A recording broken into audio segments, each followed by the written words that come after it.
From LPM, Louisville Public Media. I'm a Jew from Kentucky, that's what I am. The good Lord foresaw it with his infinite plan. Shalom, y'all, and welcome to the Bluegrass Schmooze. I'm Rabbi Shani Abramowitz. And I am Rabbi Ben Fried. It's Adar, time for Purim. If you want to learn more about that, make sure you check out our Adar 2 episode from Season 1. Now, a couple months ago on the show, we talked about Lexington's Jewish history, and this month, it's Louisville's turn. We're deep diving into the city's Jewish history with 2 conversations. Later this hour, we'll meet Bob and Margie Kohn, 2 longtime Louisville residents whose families go back multiple generations. But first, Ben, you had a conversation with Carol Ely. Carol is a museum consultant and historian. I should say Dr. Carol Ely. She's done projects for the Speed Museum and Portland Museum in Louisville and for museums and cultural organizations in Virginia and Boston.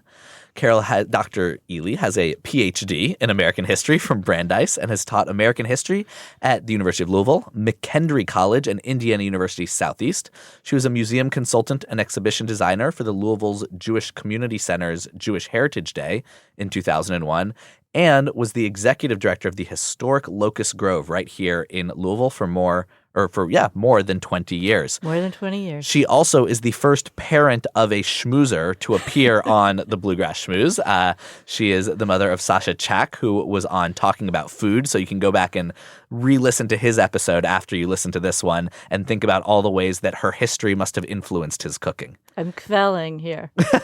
Well, Carol, welcome to the Schmooze. Thank you. I'm glad to be here. So we tend to do a thing where after we give someone's bio, we ask them for their Jewish bio.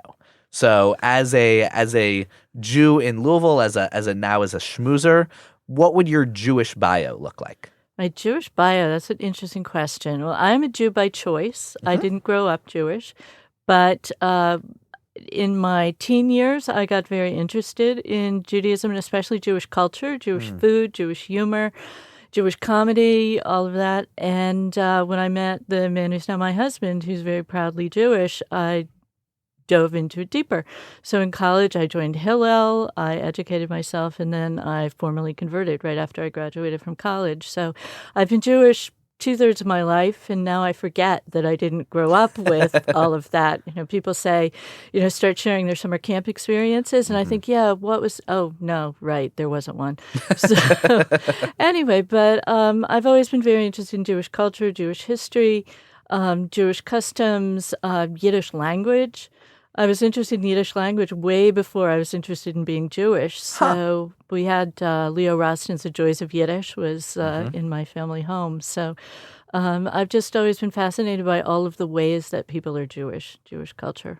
That's really cool. And we are here to talk with you today about a little bit of the history and traditions of Jewish Louisville. And for those of you who are unaware, Jewish Louisville goes back a long ways. We'll talk about that in a second, the kind of founding of the community. And a lot of the Jews who are still in Louisville can trace their family histories back here 4, 5, 6 generations. And so some of them might be wondering, why are we getting this Jew by choice from Maryland in here to talk about Jewish Louisville? But it's because you literally wrote the book on Jewish Louisville. Can you tell us a little bit, before we dive into Jewish Louisville, can you tell us a bit about the book that you wrote, how that happened, and what the process of researching Jewish Louisville was like? Well, wherever I've lived, I've been really curious about the Jewish community. When I lived in Boston, I wrote about the history of the Jewish community of Boston. When I lived in Charlottesville, I wrote about the Jewish community of Charlottesville. So coming here to Louisville, I was curious and spoke to people and read what had been written. Herman Landau wrote a book about the history of Louisville in the 80s. And this project to write the book really started at the JCC. There had been a program about Southern Jewish life, and it was very enthusiastically received. And afterwards, the people in the room could not stop talking and sharing their stories about growing up Jewish in the South and in Louisville particularly. And it seemed to me that there was a need to try to collect all of that oral history, all of that information. And so at the Jewish Community Center, we started a project to collect people's histories. We put out ads that said, "We want your stuff." And we had days when people could come in and bring their family album and their pictures and any artifacts that they had. And so we started interviewing people and collecting all of these photos and digitizing them. Yeah. And so that became an exhibit at the Jewish Community Center. I think it was in 2001. And there was interest in creating a book. So people at the Jewish Community Center and what was then the Federation helped to sponsor it. Cool. What can you give me an example of an interesting artifact that would have been brought in? What stuff did people bring you to show you here's Jewish Louisville, or here's our Jewish Louisville story? Mostly it was photos, but there were things like menus from delis. Oh, cool. Delis was one thing that came up again and again in people's experience of what it had been to grow up Jewish in Louisville, and they missed the delis. They missed the pastrami and the pickles and the corned beef and the gefilte fish, and they missed all of that. So there were menus and things like that. There were buttons and caps that people had from being part of clubs at the Jewish Community Center, which was another thing that was super important to people in the years between World War II and maybe the 80s or 90s. Yeah. These clubs had been a really important part of people's identity growing up in Louisville. Cool. I actually have an artifact in my office that came from the JCC. I wonder if it was collected as part of this. There was a rabbi in Louisville at one point named Asher Zarchi, who at one point there was sort of a title of chief rabbi of Louisville, and he held that title, and his desk was at the JCC. And it was kind of like there was a small little exhibit around it, but then when they were moving into the new building, there wasn't a spot for Rabbi Zarchi's desk. Sure. So they asked me if I wanted it. And so the desk that I use now is Rabbi Zarchi's desk because I'm a desk clutterer. And so I had this very large desk that would get very cluttered. And I found that when I have a smaller desk, then it clutters more quickly, but then I clean it off more quickly. So Rabbi Zarchi's desk was small, very plain, and was perfect for me. So I have one of those artifacts that perhaps was collected when you were doing some of that work. I don't think that one, but I'm glad that it was saved. I mean, saving things is important. You can't do a history without things being saved, whether it's, the program from a play that's performed at the JCC to a desk of a rabbi. And for a while, there was really no place in the community. The University of Louisville had collected some of it, and now it's the Filson Historical Society that is really the repository for those things. But when I was doing the work at the JCC, they were in the progress of doing some renovations, and a lot of things were pulled out of storage and kind of stuffed into a vacant classroom. So I went in there and went through it and found just wonderful, weird stuff. That's awesome. So let's talk a little bit about the Jewish community of Louisville. When did the Jews first get here? An excellent question. Difficult to answer. I've heard that the beginning is a very good place to start. Yes. In the beginning, there were individuals who came through. Louisville was the frontier. It was a place that was kind of a jumping off place for people who came downriver to get their supplies and then head west. So there was a lot of movement through the city. A lot of room for entrepreneurs, for peddlers, for people who sold dry goods and supplies that people would need. And there were Jewish peddlers in America. They'd come from Europe. They came without any money, any capital, and that was a way that you could get started. So in the beginning, it was explorers, entrepreneurs, but nobody stayed. Right. People passed through, but nobody stayed. And I'm talking about the very early 1800s. Oh, now. yeah. Wow. But around the 1830s, a family came and opened a tavern downtown, the Hyman family. They were from England. And they stayed, and enough of them came together that it formed the nucleus of a community. Because, as you know, you cannot really be a Jew in isolation. Right. It requires a community. It requires a community so you can have services, so you can have kosher food, so you can be even buried. Right. So there had to be like a critical mass of maybe 4 families, 5 families was all it took who would stay. And then when other Jews passed through, they were kind of caught in this cultural net of people. Right, because if it was very frontier, if there was that critical mass and you found it and you were a Jewish immigrant and maybe looking for that along your travels, I could see that would be a very attractive place to then settle down. Exactly. And Louisville was booming. It was growing. It was a really important place commercially through the first part of the 19th century. So it was, if you started with nothing, it was like, the internet. It was like when the internet started, it was like the Wild West. It was, you could get a toehold without knowing somebody or having a particular place in society. So for people who came not even speaking the language, it was a place to get started. Yeah, and I imagine, especially if you didn't know anybody, having at least that and I'm sure this is true of lots of the kind of minority groups that were coming over as immigrants, whether it was Scots-Irish or German or Jewish, that having that group that you could come to in town, then you knew somebody. Right. That was your connection. Right, and anybody would go looking for their countrymen, their landsmen, the people who understand you and can make you feel at home and know how to make the food that you like. Yeah. So by the 1840s, there are enough people to start to form a congregation. Okay. They meet upstairs in someone's store downtown. But more and more people came, and it grew, and they started a congregation before the Civil War, and that was the nucleus of what's the temple today. Okay. So, and the temple's a Reform congregation here in town. So, again, my limited knowledge was usually the folks who started Reform congregations were the German immigrants. Right. Whereas the Eastern European immigrants would have founded perhaps more Orthodox congregations. Right. Was that sort of how things went in Louisville? Sort of, but a little more complicated because some of the first people who came to Louisville were not German-speaking. They were English-speaking, or they'd come from England or other parts of the United States. But by the 1840s, when there's a big movement out of Germany and German-speaking areas, there was a series of failed revolutions that a lot of people just said, we're out of here. And they came to America. Then with that German migration to Louisville overall, you get the German Jewish migration. And at first, the congregation was traditional, but within a few years, that Reform German influence started to be felt. And it was one of the first congregations to join the Reform movement in America officially. Oh, wow. And then so that first congregation starts, and then from my understanding, most Jews through the rest of the 19th century really lived in and around downtown Louisville. That was kind of where the Jewish community was and met and built itself up. Because that's where their businesses were. They were almost all small business owners, and they were near the wharf, near the river. They were on Market Street. They were on Main Street, 4th Street. Here we're on 4th Street in the studio where we're recording this, and as I'm going down the street, I'm going, oh, yeah, this is where it all happened. This is where it was. So they were mostly downtown between Broadway and the river.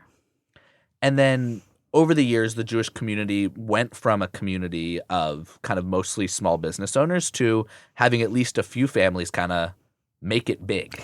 They did. The small businesses became bigger businesses, and also some of the people who came from Europe didn't come with nothing. And an example of that is the Brandeis family. People know Louis Brandeis, the Supreme Court Justice, who was from Louisville. The Brandeis Law School at the university is named for him. His family came from Czechoslovakia, and they came with some money. They were manufacturers and merchants, and the whole family, the 20-some people, moved at once to America. And they set up a grain business, which was very profitable, and various other businesses in and around Louisville. So some people did come with resources. And then one name that sticks out for me as a kind of like early Jewish, in Judaism, in Yiddish, actually, we use the word macher. A macher is someone who has influence and is, kind of known about town and is an important person. And the first kind of macher that I think of when I think of kind of the early Jewish community is Bernheim. Right. And because he, at least from my understanding, kind of breaks out of just being big within the Jewish community, but he's helping fund statues in the city and buying an arboretum. So what was his role in kind of bringing the Jewish community maybe out of its shell a little bit? Well, he was one of the people who came with nothing. He came from Germany and was a peddler initially, but he had business savvy, and he worked as a bookkeeper for a distiller in Paducah. And they were looking to expand to Louisville, and he led that expansion, and he was extremely successful as a distiller. A lot of the bourbon industry was Jewish. And this is something that's beginning to be discussed more and more. There still are Jews prominent in distilling in Absolutely. Kentucky. We talked to the bourbon rabbi in season 1. You can go back and listen to that episode. Yeah. And we're hoping to get some of the Shapiras and Lats from over at Heaven Hill. They've been wonderful supporters of us. Right. And they've inherited part of Bernheim's legacy, anyway, at least some of his labels. But Bernheim became a philanthropist. By all accounts, he was not a really nice, cuddly person, but he was super generous with his money. And he left the county, I think, Bernheim Forest and so forth. But I was really fascinated to find out about his role in pre-Holocaust Louisville. Do you want me to tell that story now, or do you want to go? Yeah, please. No, go ahead. I have no idea. Yeah. I knew that his papers were at the Filson Historical Society, so I went to look, and there was a box there that was a series of receipts from American Express. It was just a box of slips of paper, receipts from American Express. And I thought, what is this? So I started going through. And what it was in the late 1930s, he was sponsoring Jews in France and Germany, probably first starting with people who were business associates of his, but then branching out. People who had lost their livelihood because of the Nazi takeover and confiscation of Jewish businesses. Wow. So every month through American Express, he would send $25, the equivalent of $25 to all of these people in France and Germany. So as I'm going through them through the late 30s, the address of some of the recipients changes. In France, they're in Drancy, the internment camp in France for Jews. And then American Express starts returning the money because they cannot find the people that he had been supporting. And there are letters from some of the people to Bernheim in this collection where they're telling him how dire their circumstances are, and please get us out, get us to America. And Bernheim was pulling every string that he could in Congress with other businesses to try to get people sponsored, but there just was not enough support in the United States to help refugees from Europe get out. And it's tragic to see it, but you see it through this tiny mechanism of American Express in Europe cannot find these people anymore. Wow. So Bernheim, important philanthropist. Both on a large scale and on that small and personal scale. Right. I think that's a really beautiful thing. And I think that incorporates a lot of the way that, we hope that the Jewish community works, that it can be impactful both on a large scale and in people's lives. Right, in one-on-one and ways. I learned something about it that I hadn't been aware of in world history when I saw the way the Jewish community here reacted right after World War I to try to get money to Europe. And I didn't realize the extent of the depression and famine after World War I in communities, especially in Poland and Russia. And the Jews of Louisville were very actively and passionately raising money to send to Europe. And this was not a terribly rich community at that point. Wow. So I guess I'm interested because the other big thing that happens in Louisville during the interwar years, of course, is the flood of 37. Right. And so I recently read actually a novel by Louis Bear Barr about kind of a Jewish family during that period in and around the flood of 37. And I'm curious, how did that – it impacted the city in so many different ways. Did it impact the Jewish community? Was there a major Jewish communal response to it? I feel like when there's seminal moments, I'm curious, what did that do for the Jews, to the Jews, with the Jews? Well, a lot of businesses were affected. Yeah. And some were insured and some weren't.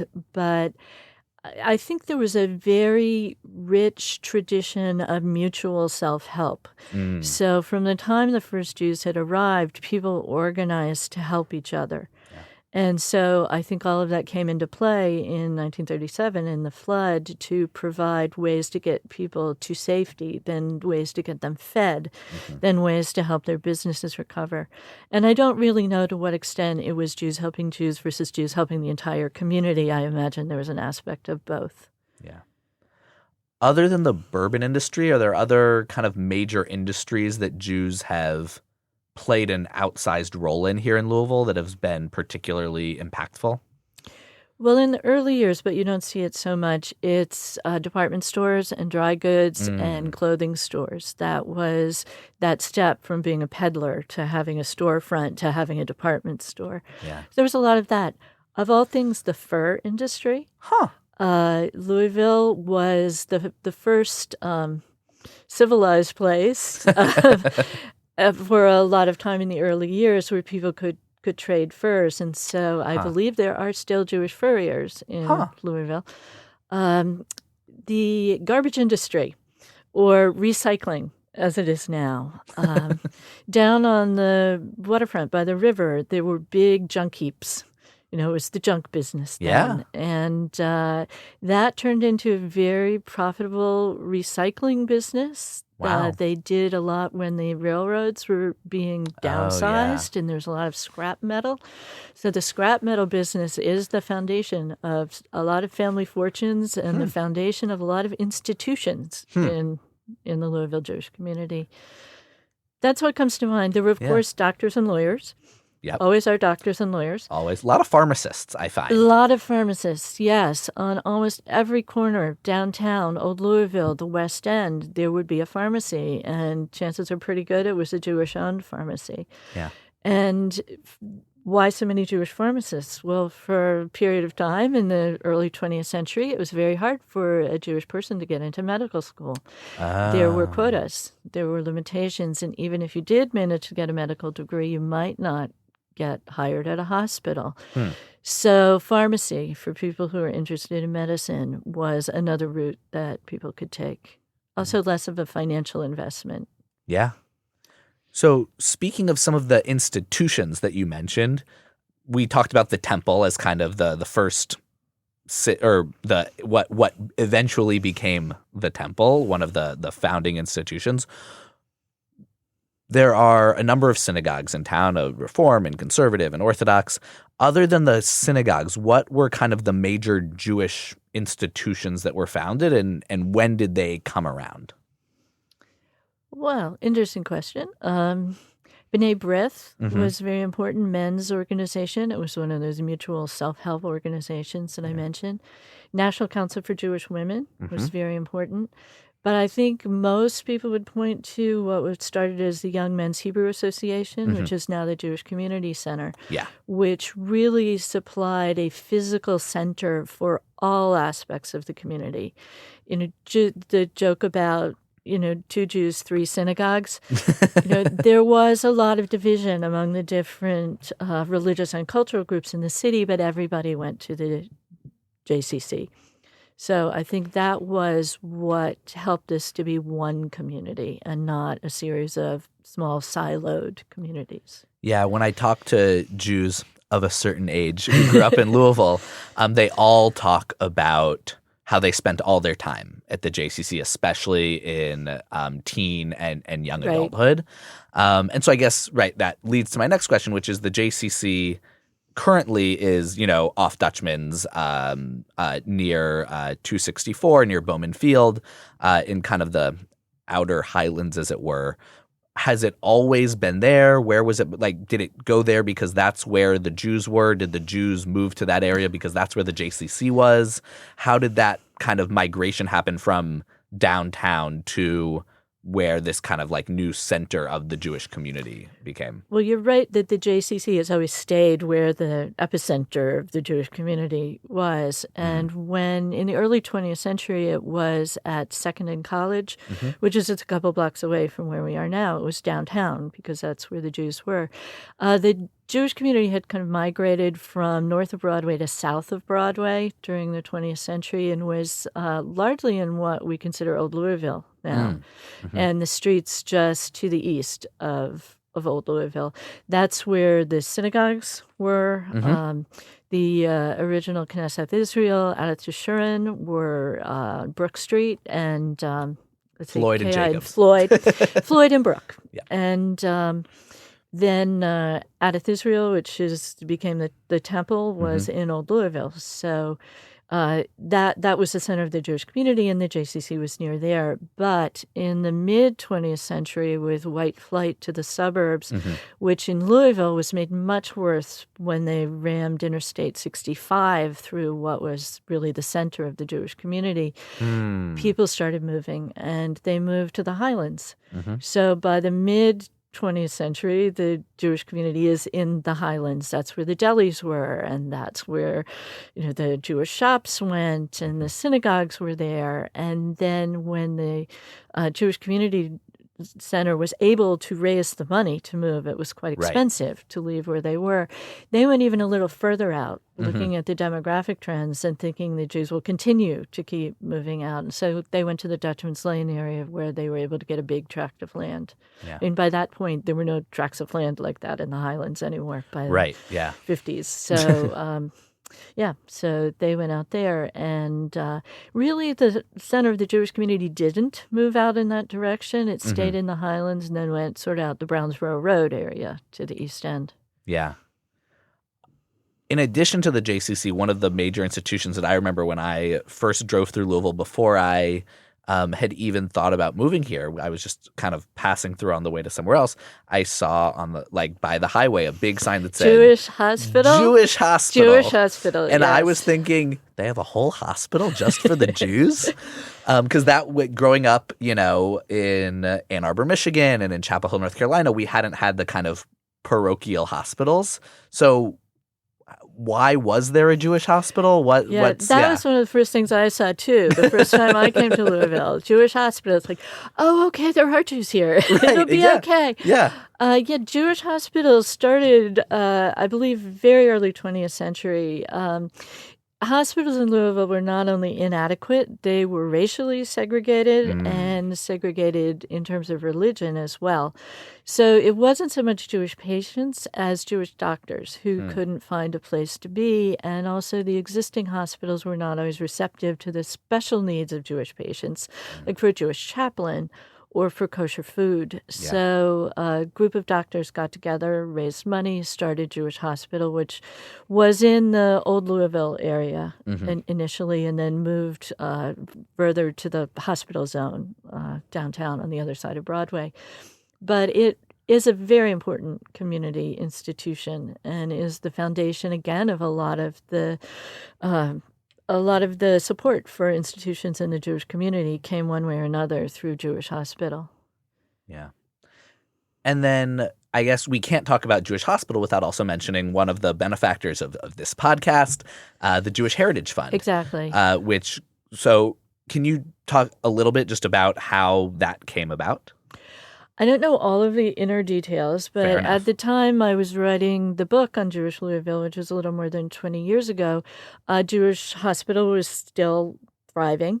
But through various sort of downsizing and mergers, it became important to find a buyer. And there was a very complicated series of transactions, but it ended up essentially merging into the University of Louisville system, as I understand it. But for decades, there had been Jewish community money poured into that institution. So the profit from selling the land, the name, the facilities, all of that went to create the Jewish Heritage Fund, which has a dual mission of medical support and support of the Jewish community.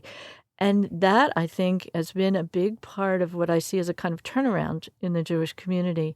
When I wrote the book 20 years ago, a lot of institutions were in trouble or closing down.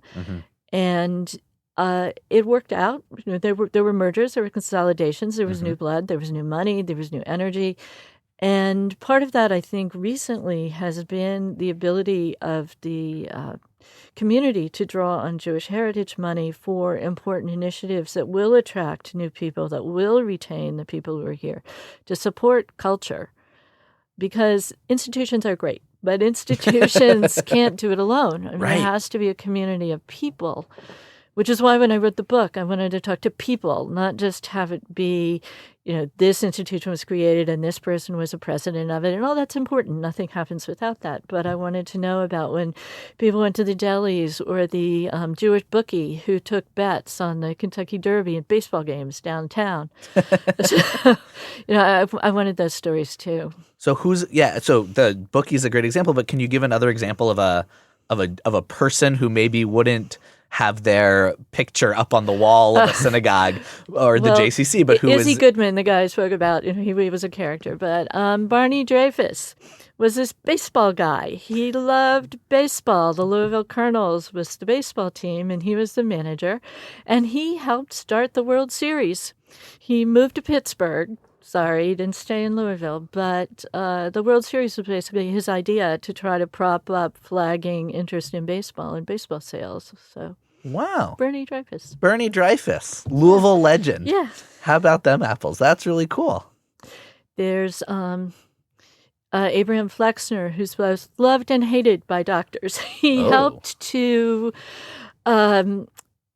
rewrite the rules for medical education and for hospitals and the standards. This is, I believe, in the 20s and 30s. It put a lot of people out of business who you might consider to be fly-by-night operations now. It professionalized medicine in a lot of ways. But his name is on a street. Flexner. Flexner Way, which was near Jewish Hospital. So the Flexner, the big family, there were lawyers and historians and a cookbook writer.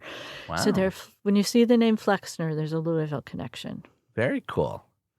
Are there any other big events or I think one of or maybe even not big events, but small events that kind of shaped the Jewish community? The one that pops into my head is, and this is, as the rabbi of Knesset Israel, I know more about the history of my synagogue than perhaps, others or the city as a whole.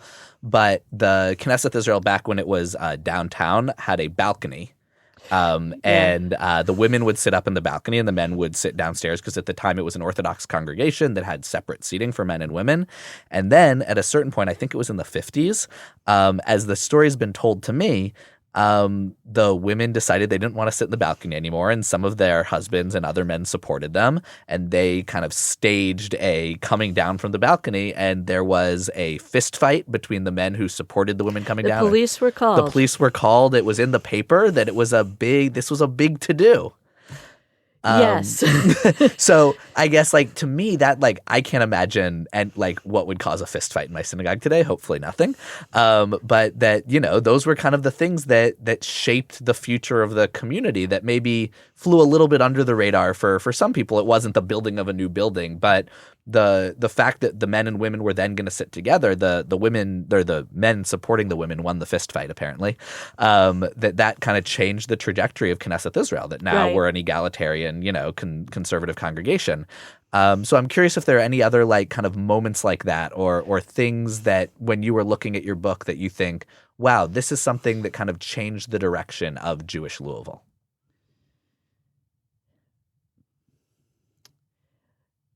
I can't think of another example like that. Okay. It was a probably thought. If I had a few minutes to think about it, I could come up with something, but you probably don't want that much dead air while I try to come up with it. But that was part of an overall change in the Jewish community about what the role of women was going to be. And in Louisville, you came into Louisville cold. You had a choice of going from Orthodox, where the roles of women were very clearly prescribed, all the way to the Reform, where it was egalitarian, with various shades of difference in some of the other congregations, Knesset Israel being one of them. And the women didn't want to sit in the balcony. It was a climb up there. They were getting old. Their bones hurt. They've been working all day. So they just said, no, like Rosa Parks in the bus. They said, we are coming downstairs. And there were, as I said, police were called. There were court cases, but it was ultimately a resolution was achieved. And shortly after that, the roof of the building fell in. Right. So the building became unusable. And in creating new spaces to worship in, they were able to come up with new rules from scratch. So I guess my last question is just thinking, you completed your book 20 years ago. And thinking about the fact that, as you mentioned, the kind of epicenter of the Jewish community moved from downtown into the Highlands, now kind of split between the Highlands and further east off Brownsboro. I know you haven't had a chance to do the research of the last 20 years, so you can't speak authoritatively, but just as a member of the Jewish community for the last 20 years, what have you seen and kind of where do you think we're going? I think there's been more cooperation in the community. Not that people were opposed to each other before, but there were separate organizations that had their community. Their fiefdoms, perhaps? Their fiefdoms, I think. And I think there's a lot more willingness to just cross whatever cultural lines existed and to work together, and also more of an acknowledgement that there are different ways to be Jewish, which is something the Jewish community as a whole has come to reckoning with. There are a lot of people who are intermarried, who are raising their children in different kinds of situations. There are people who don't live in the Highlands or the East End. They live in Indiana or they live in Oldham County. And so there has been, I think, a more openness to finding ways that people can participate. Maybe not according to the ways that they did in the past, but finding ways for people to cooperate together. Awesome. Well, I personally hope to see more collaboration and cooperation and activity in our Jewish community, and I think that's a great way to take us into the future. So now you are here as a guest on the Bluegrass Schmooze, so we will subject you to the lightning round questions. Oh no, I forgot about this. Oh okay. Yes, this is a very important part of the schmooze experience. So, your favorite Jewish holiday? Sukkot. Sukkot, a good one. Honey cake or apples and honey? Apples and honey. Excellent choice. Best Purim costume either you've ever worn, or if it's one that you made Sasha wear, that is acceptable as well. I don't think I could ever make him wear a costume. That would be up to him. Just as glitzed out as possible as Queen Esther. Nice. Yeah. You or Sasha? Me. Okay. I think I only did that once. Okay. So maybe it'll make a comeback. I'm shy. I'm not a costume person. When you end the fast on Yom Kippur, what is the first breakfast food you're going to? Whatever's closest. Fair enough. Generally savory or sweet? Are you grabbing a cookie? Savory. Okay. Sometimes I just pack an apple so that I have something right away. Excellent. Favorite biblical persona? Person from the Bible. Oh, this is going to be an obscure one. Excellent. We love those here on the Schmooze. Okay. Bezalel, who was the architect of the tabernacle. Yeah, the Mishkan, the tabernacle. We're actually in our Torah readings. He's about to appear this week. We're beginning the instructions for the construction of the tabernacle. I have great respect for artisans, for people who can work with their hands, for people who can beautify things. Absolutely. And last but certainly not least, Hamantashen or latke? Absolutely latkes. I'm a savory person. Right. Yeah. No. This was an easy one for you. Are they the same as your choices? So I would say yes, latke over Hamantashen. We answered that a few episodes back when Shani and I got interviewed. We had to give our answers as well. But I like a good Hamantashen, but given one or the other, gotta go latke. Yeah. So then we finish off with our l'chaim of the month. This is an opportunity to give a l'chaim a shout out to. It could be a person, it could be an organization, it could be anyone that you want to kind of highlight and lift up the work that they're doing. I can go first while you think about this for a moment. I want to give my l'chaim of the month to a couple of organizations that are doing really good work and are, to be honest, in a bit of a funding hole right now due to events in our country. But Kentucky Refugee Ministries and the Americana Center are both just really, really vital resources for immigrants and refugees and vulnerable communities here in Louisville. And I know that they are both in need of a lot of support right now. And so l'chaim to all of the staff and the people working at those organizations. And I hope that people will join me in helping to support them. I absolutely support what you said. Thank you. And I would like to throw in there, this may be a little self-serving, my husband's theater company, Spiel Theater, which does Jewish and intercultural theater, and recently did a production about gun violence in America, and also the Association for Jewish Theater, which is an international organization that brings Jewish culture to communities all around the world. Yeah, L'chaim to Spiel. It was an amazing production. It was about a Holocaust studies teacher in Parkland, Florida, in the aftermath of the shooting at Stoneman Douglas High School, and it was a really powerful and important piece. And it was really wonderful that he brought it here. So, wonderful things for everyone to go out and support and to be a part of bringing our whole community, Jewish and otherwise, together. Carol, thank you so much for schmoozing with us. Thank you. Learned a lot about Louisville Jewish history, and look forward to seeing you around. Thank you. We'll be back after a break with Bob and Margie Kohn. This is the Bluegrass Schmooze. Welcome back to the Bluegrass Schmooze. We are so excited to be here with our guest today, Bob and Margie Kohn. And normally we read like a bio of a person's, accomplishments and who they are academically or, all of those things. But we've really invited y'all to be on the podcast today because we're talking about Jewish Louisville and the history of Jewish Louisville. So I want to ask you, what's your Jewish Louisville bio? If you were writing the introductory bio, not for, your professional accomplishments, but your Jewish Louisville bio, what would that look like? Well, first of all, Judaism has played a very big part, obviously, in our lives. So our Jewish bio is like everything we've done, everything we've accomplished has been affected by our Jewish beliefs, religion, what we've done in Louisville, what we've learned in Louisville, what community entities have provided us with what knowledge we have and where we are heading, where we are going. Personally, I was from an Orthodox, Knesset Israel, which was a traditional Orthodox, and slowly over the years it evolved into conservative. When I first started, of course, it was no mixed seating. It was pretty Orthodox by our standards today, I guess. And now it is conservative. And so that's the area I came from, the more Orthodox people of Louisville, anyway, and given that, what was the difference, or what did we do, or what was how did we grow up? The Jewish Community Center, and I'm sure you'll hear this over and over and over again, in Louisville was a huge center part of our life, as far as socially, even academically. For a while, Hebrew school was there.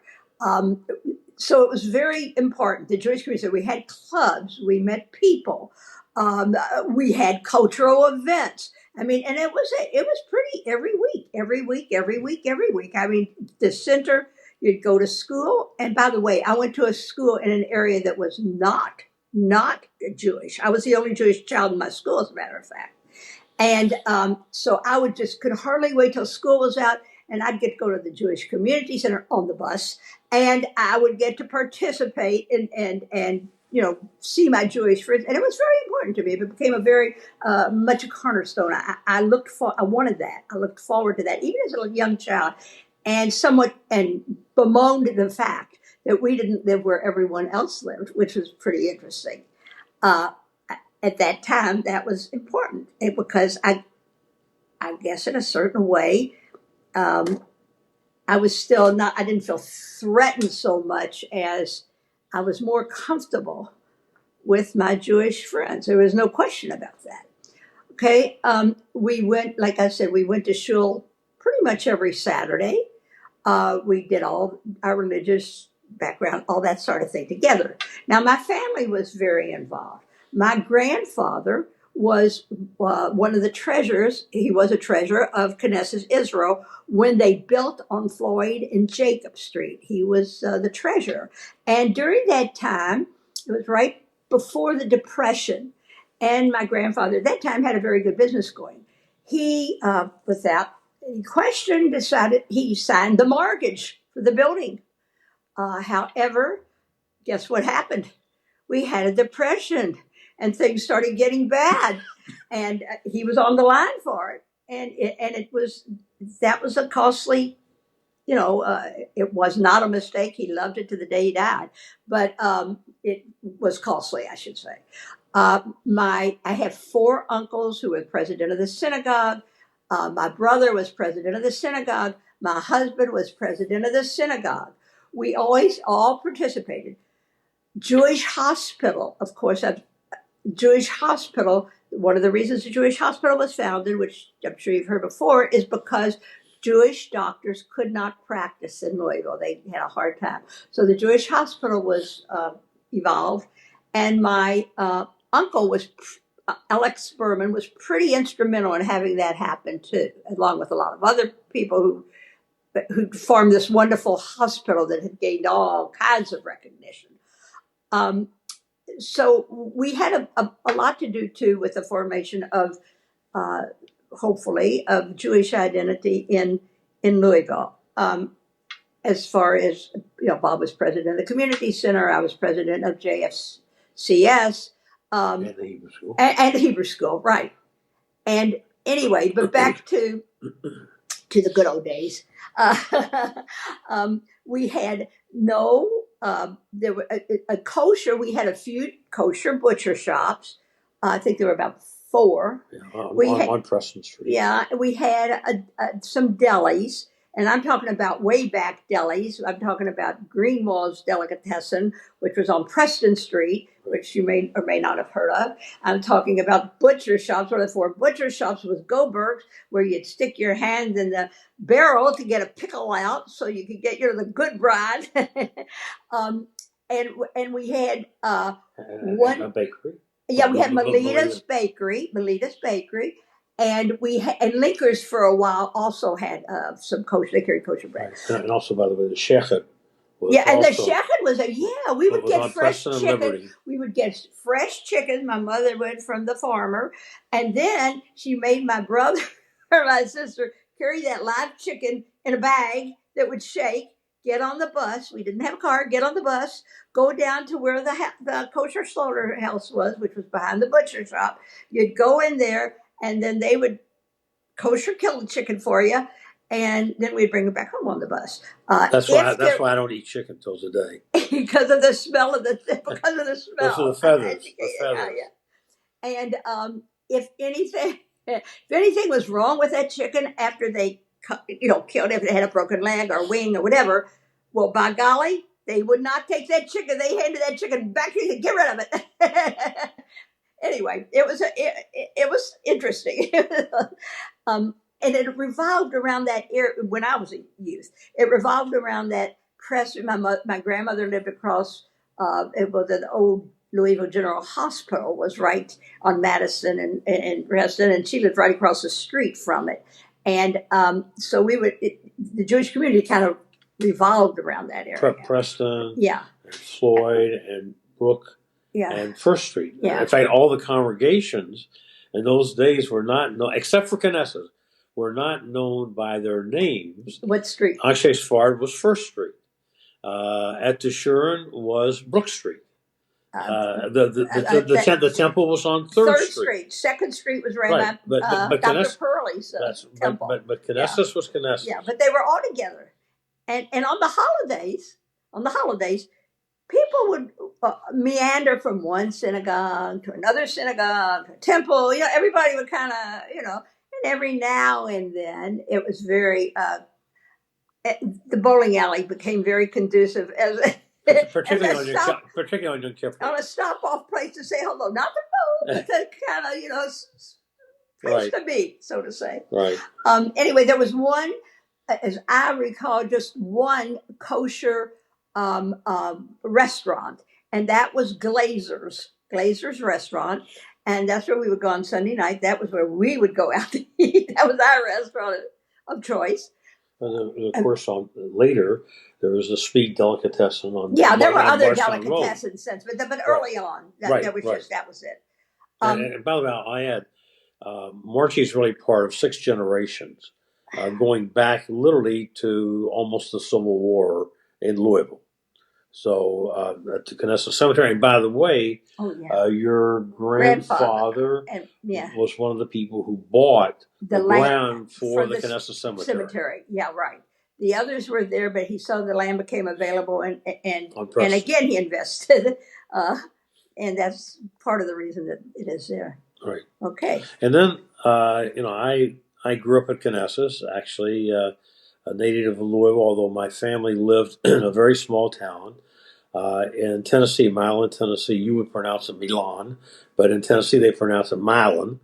And actually, my father, when I was about 8 years old, there was only one other Jewish family in Milan, and he sold the store to come back to Louisville, where our families were, so I could get a Jewish education. And that sort of began. I started at the Talmud Torah on Brook and Walnut at that time. And sort of like Margie's family, we lived in the West End. And so the schools that I went to, basically I was the only Jewish person there. And later went to Male High School and U of L. And Margie and I started actually dating, I guess, when it was in the late junior year, junior college, in college, right. So here we are, 63 years later. So in any event, so yes, our backgrounds, and Margie's right. The clubs in those days at the high schools did not want Jews, and so therefore, immediately after school, you ran literally to at that time was the YMHA. At 2nd and Jacob Street, 1 block off of Broadway. And we had all our clubs. And then about 1955 is when the JCC moved out to its present location on Dutchman's Lane. And that was, by the way, as a result of some very forward-thinking people. There was a tract of land, actually, on 6th and Magnolia in the downtown area, where the thought was that they would move from 2nd and Jacob over to that location. And there were people like Morris Kling and Arthur Kling, a number of people that said, no, the Jewish population in Louisville was going to be moving out east, past Bowman Field. And they found a tract of land. And they decided then to build out there in the early 50s. And by, as I say, around 55, the building was completed. And it was wonderful. It was a state-of-the-art facility at that time. And as we know today, roughly a couple of years ago, they tore it down, and now we have a brand new facility. So this was our home. I mean, literally, our home was the YMHA or the JCC. One thing about Louisville, as I think of it and I see it, and that we've been very fortunate, is that the Jewish community has always been very cohesive. The idea of building a center, the Shalom Towers for the elderly, that people could be together. The Hebrew schools, it was a Hebrew, by the way, my great uncle was very instrumental in the Hebrew school, which originally was on 2nd. Brook and Walnut, I'm sorry. And they had, it was the Hebrew school was all together except for, of course, the Reformed congregation. They were not a part of it. But as far as services for elderly, the community center for kids to get together, cultural events, in that respect, the Jewish community has always stuck together, and we've always and even the pride you take in the Jewish community in Louisville. It was a pride that we took together, not as one entity, not as Orthodox or conservative or Reformed. It was they did work together to build what I thought was a viable and strong Jewish community. And sort of along that line, Margie also was a past president of JFCS, which in those days was Jewish Vocational Service.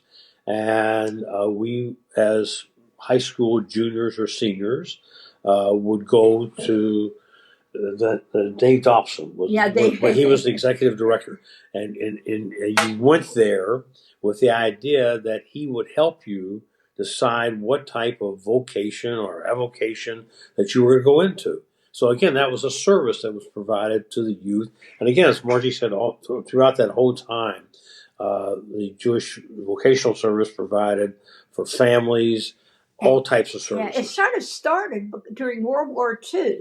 And they had like an orphanage set up with it, because first of all, a lot of the soldiers, fathers, male figures were not here, and women couldn't take care of their kids or had, so they started an orphanage and a nursery school, and it was called I have to check it, but the convalescent, I think, initially it was started as that Jewish convalescent. Anyway, but and then they formed. Then the nursery school became actually very big from there. So they had, and that was for the whole city. A lot of kids went to that nursery school, but it was interesting that that's how that started out. I think historically, Louisville has been, Margie alluded to before, a very close, integrated Jewish community.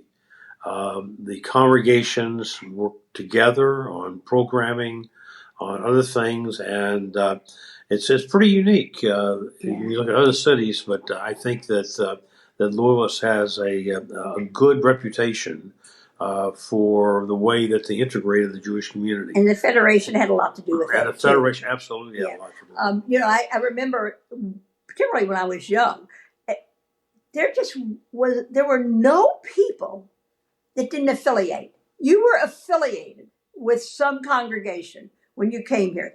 You almost had to be affiliated. You wanted to be affiliated. It was a sort of a safety net, too. And did we have any anti-Semitism in those early years? Certainly we had anti-Semitism in those early years. We lived in Parkland. Parkland was really, when I went to school, did I ever have remarks made? Absolutely I did. It was, you knew it. You knew it. That didn't make it right, but you knew it. So the way you felt better was probably that group, getting together as a group also helped you as a Jewish group in many ways. You had someone somewhere, somehow you could get together. But you just didn't hear of unaffiliated. I don't care where you were in Lexington, you were affiliated. You were in Louisville, you were affiliated. You did that. That was just what Jewish people did. Yeah. And interesting, and Rabbi Fried, you and I have talked before about this. Knesset's history has been very, very interesting in and of itself. At times, somewhat contentious. Particularly the period where, as Margie said before, it was an Orthodox congregation. So the women sat upstairs, the men sat downstairs, and then probably, what we say, the early 50s? In the 50s. I remember being at Shul one Saturday, and I had the person who always took me to Shul, she was sweet, she would pick me up and take me with her daughter. She really wanted her daughter to go to Shul. Her daughter wasn't so anxious to, but she picked me up, her daughter, to go to Shul. So anyway, we went to Shul. But I remember one day we were there, and the women, and she was one of the leaders, she decided, I think we should sit downstairs with the men. Oh, my goodness. I remember that day being so scared. They called the police in, and that just, on Shabbos, it was like, anyway, but it's all worked out. There was litigation. There was litigation. Yeah, it turned of course, into a whole and actually, the wonderful rabbi that we had at that time, Benjamin Brilliant, once it appeared that they were going to be seated together, he could not tolerate that, and he left immediately for New York. Yeah, and it was just it was a difficult period. It was, but all's well that ends well. Wow, thank you both so much. It's it's always a privilege really to hear a little bit more in depth about the Louisville community, but just listening to you both, there are so many similarities, I think, between the communities in both both cities. And in particular, just hearing you talk, there's a sense of, you both spoke about the cohesion and the sense of obligation that people really feel toward the community, both within their own congregation, but also more globally in terms of the institutions. And there's something, we talk about this a lot on our podcast, but there's something very, not unique, certainly not unique, but very, very powerful about smaller Jewish communities, that really each community member, every single person who comes into contact with the Jewish community feels themselves obligated to help sustain it in some way. And so I just want to ask, one of my favorite things that we get to hear from folks when we talk to them on the podcast is stories or memories that they have of their parents or sort of the elders in your community when you were growing up. If you have any, favorite stories that your parents sort of passed down to you. And if you'd be willing to tell us a little bit about the flood of 37 and what stories you heard about that. Did you all read the book that just came out by Lois Barr, the Jewish? Okay, that book. They lived right at the top of the hill when the flood was coming in 37. The water was coming up in front of Cave Hill Cemetery, and it stopped right where they were. And it's a pretty interesting view. I'll start because we have a story that is part of our folklore in our family. My aunt and uncle, Alec Berman, who was the president, by the way, of Knesset, they had just gotten married. And they had a beautiful apartment. It was lovely, and with the bedspread and the pretty new couch and whatever they had. In the meantime, we lived in the West End. That's flooded. That flooded immediately. By the way, I wasn't born yet, but this is the way the story goes. And the boats were going around, and they were getting people off the roofs and off the, So my family, there were 5 of them at that point. The boat came, and they had to get on the boat, and the boat took them up to my aunt and uncle's house, which was in the Highlands, which wasn't flooded like the West End was. And then because they were out in the boat and all this was going on, they all got impetigo. Well, in those days, when you had impetigo, they put gentian valet on you, which is purple. It's a purple medicine, gets on everything. Well, my family went to my aunt and uncle's brand new apartment, and here are all these kids with the gentian valet all over them, and they got it all over on the sheets, on the whatever. Yeah, I mean, there was no way to keep it off. And that was it. My mother used to tell that story all the time about how the kids, because of it was because of the flood, they had to stay with them, and they got that gentian valet all over. That's one flood story. I think you're asking about maybe things that happened in the synagogue. So I can recall as a young person for Rosh Hashanah and Yom Kippur, the auctioning of honors. Who would get the Kohen Aliyah, who would get the Levite Aliyah, the Israel Aliyah, et cetera, who would lift the Torah. And there was a gentleman named Abe Zimmerman. He owned a bookstore downtown, and he would stand up probably at the end of Shachrit, and he would say, "Okay, so who bids $10 for the Kohen Aliyah? $15, whatever it was." And finally, he would slap the Omid, his hand out, really slap the Omid. You got it.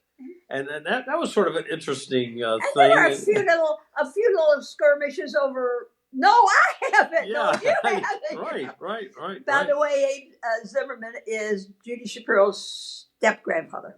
Right. For what it's worth. Right. But it was, and then also in the congregation at Floyd and Jacob, the upstairs is where the recreation hall was, and always there was a lady who catered like every event. Her name was Lana Bell, and if you were going to have a bar mitzvah, a wedding, a bris, whatever it was at the shul, you had to have Lana Bell. Yeah, that was it. The other thing I remember too in relation to Shamus. Yeah, Oh, Mr. Tyndall. And Mr. Weinberg, the Shamus. Oh, yeah. Yeah, and when they said it and slapped their hand down on the you had to be quiet. Whatever it was, you did it. Yeah. When they would slam that hand down, whoop. Right. and then the kids better not be talking at that time. Awesome. I just want to mention the book that you mentioned, Margie, by Louise Bearbar, The Tailor's Daughter. She actually did. Yeah, she did send that to us, and I do recommend it to folks who want to learn more about the Louisville Jewish community at that time.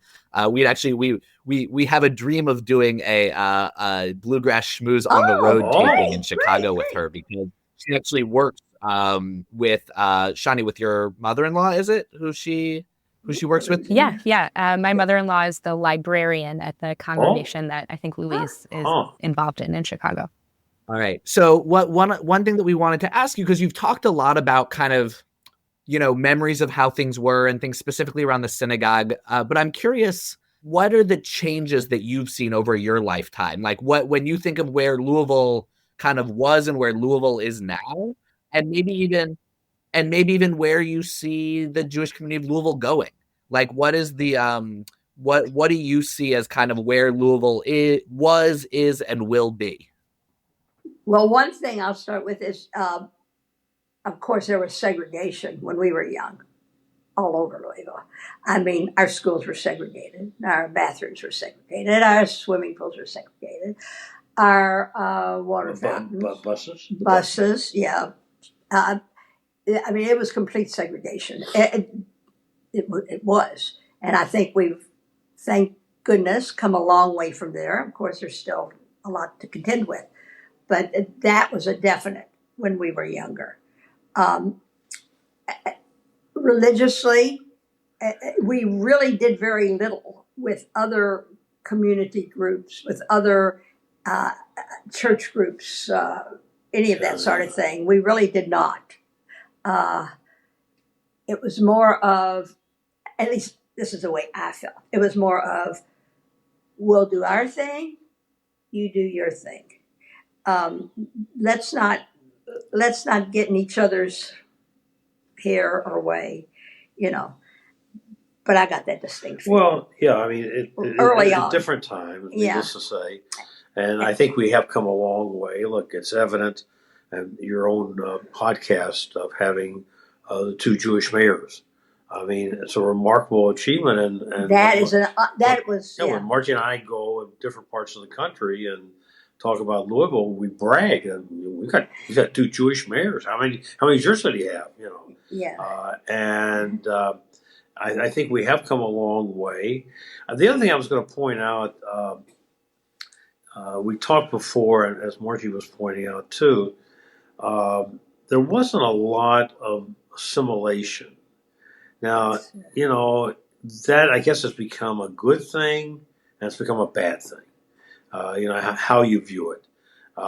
And in those days, it was pretty rare that a Jewish person married a non-Jewish person. Yes, there were exceptions, but we've come certainly a long way, needless to say, there, and hopefully, for the good. And where are we going? That's a very good question. It was interesting. I was in a past president's meeting about a month ago for the JCC, and apparently the population of the membership of the JCC since the new building has been constructed has doubled. Now, whether there's that much of an increase in the Jewish percentage or not, they did not say. And as you know, the Pew study said that we have 14,000 Jews in Louisville. Maybe more are starting to come forward. Maybe people in the professions, particularly education, that in the past have come to Louisville but have never affiliated in any manner with any Jewish institution, are now realizing that there's a plus, a positive to joining. And I hope that By is the way, a trend for the future. while we've been down here, this is interesting. We were talking about the University of Kentucky. It used to be that the University of Kentucky, not too many Jewish people went. They just did not go to. They went to Alabama, which is interesting. They went to others, but not University of Kentucky. It was not a school except for pharmacy. They would go there for the pharmacy school, but not so much. I mean, it just wasn't. And it was interesting. This just happened the other night. We were talking with some people who have younger kids. They said, University of Kentucky has now come on the radar. And they said, we're getting people now. They're getting people from a lot from Alabama, it's like Southern, but Jewish Southern. They said it's definitely growing. And that's a plus because it's certainly, I was glad to hear that. and I think some of that can be attributed to Dr. Capelouto. I think he's done a fantastic job in the period of time that he's been there. I know he's reached out, I'm sure, to the Jewish community of Lexington. We've heard that. He has certainly been very nice in coming to Louisville on a number of occasions for Federation fundraising. So I give him a lot of credit in that respect. Yeah, but I thought that was interesting. Noted friend of the Bluegrass Schmooze, Dr. Ely. Yeah. Right. Yeah. I wanted to ask you about, especially for those of us in Lexington or folks who are even listening from beyond the Bluegrass, who are some people who are important, who you think of as really, really important to the story and development of the Louisville Jewish community who we may not have heard of? Well, because as a lawyer in my prior lifetime, Justice Louis Brandeis, of course, comes to mind immediately. And the impact that he had and the development of the laws that he formulated as a justice of the Supreme Court were very important. And I think, again, looking at some of the other... Yeah, some of them, Isaac Burnham, Burnham Forest, the distillery and all that. Right. He made a big input into Kentucky. Ben Washer. Yes. Ben Washer was with a lawyer, an attorney with the center, and he did the day camp. It was the Washer overnight camp at the center. And donated all the land. And there's a whole park on River Road. Oh, right. Bandman Park was Eva Bandman, who was his niece, and Thurman Park was his nephew. And there's a Bandman Park. There's a Washer area too. He loved land. He had a big farm out. But he really helped the Jewish community and gave heartily of himself. I had the privilege of, when I started my law career, of working under Joe Kaplan, who was a leader in the Louisville Jewish community, a president of Federation, a president of the Center, and again, I mentioned before Arthur and Morris Kling. They played important roles, and Louis Cole, another person who, when we were young, these were the people that we looked up to. They were the leaders, and they inspired, I think, all of us to. And Fannie Rose Rosenbaum was another person. Yeah, there were There were a lot who really came to the front. Absolutely, without a doubt. Alec Berman. Alec Berman, Louis T. Roth. Yeah, he was an accountant.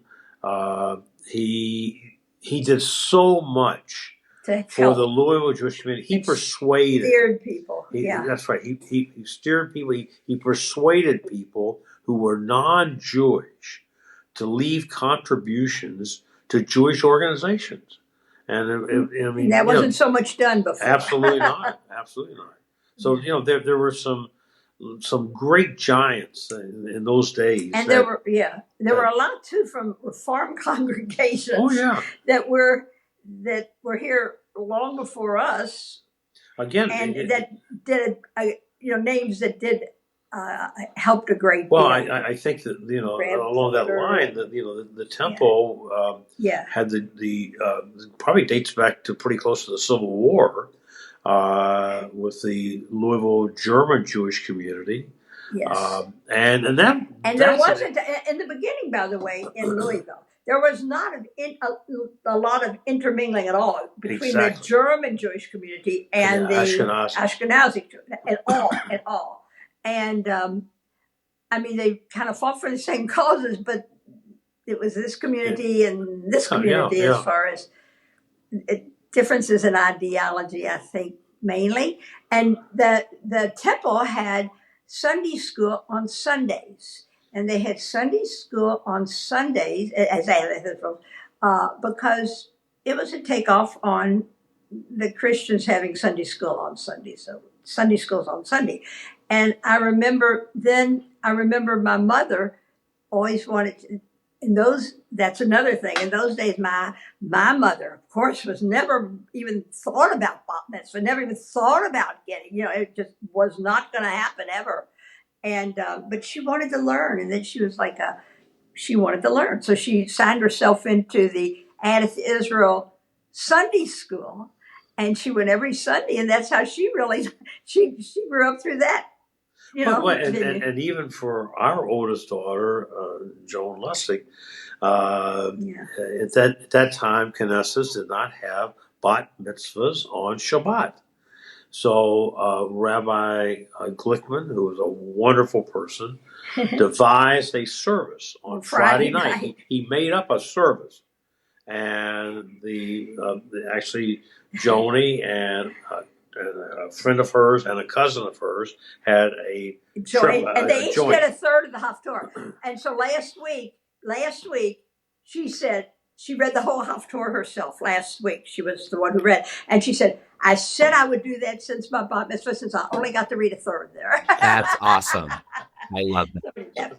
That was from that time. Yeah, and they're right. And I think that it's one of those things where, as Shani was saying, is that these are stories that are unique to the place, but also echo the stories of a lot of other places. That I was a student rabbi in Little Rock, Arkansas, and they also had the temple that was founded by the German Jews, and then the other synagogue that was founded by the Ashkenazi Jews. That they were just they were communities that they were Jewish, and they recognized that in each other. But there was also they didn't always get along perfectly, and I think that's something that when we look out through the history of Jews, right? The Talmud is a book of arguments. The Sephardic Jews were sort of outliers too. They kind of were peripheral. Anshas kind of started with a small group of Sephardic, but it was never until it was late.